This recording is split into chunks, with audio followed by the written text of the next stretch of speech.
আসসালামাইকুম আমরা পুরা ভাইরা দাদারা দিদিরা আজকে আমি বল মাছ বোনা করবাম তার জন্য কড়াইতে তেল দিয়ে দিলাম। এখন আমি পেঁয়াজ কুচি দিয়ে দিলাম, কাঁচামরিচ দিয়ে দিলাম।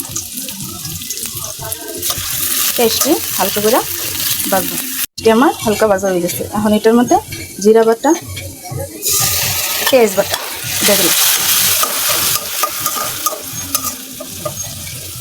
হলুদের গুঁড়া, ধনিয়ার গুঁড়া, স্বাদ মতো লবণ একসাথে দিয়ে দিলাম। একটু পানি দিয়ে মশলাটা কষানি দিই।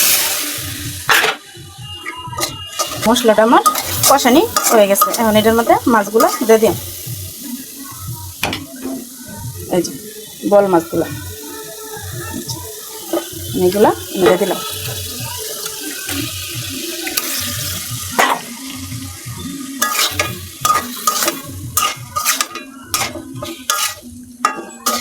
তখন কষায়াম, তারপরে ঝুল দিয়ে দিলাম।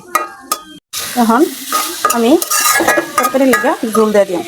মরিচের কালারটা তেমন সুন্দর আসে না, বাজার থেকে কিনে আনছি তো এবারে বাঙ্গাই নাই, তার জন্য কালারটা সুন্দর আসে না। ছোটা মরিচের গুঁড়ো ধনিয়া পাতা, কয়েকটা ধনিয়া পাতা ছিঁড়ে দিয়ে দিলাম। আমার বল মাছের বোনা তরকারিটা হয়ে গেছে। এতটুকু ঝোল রাখবাম, হালকা পাতলা ঝোল রাখবাম, বেশি ঝোল রাখতাম। ভিডিওটা দেখার জন্য অসংখ্য অসংখ্য ধন্যবাদ।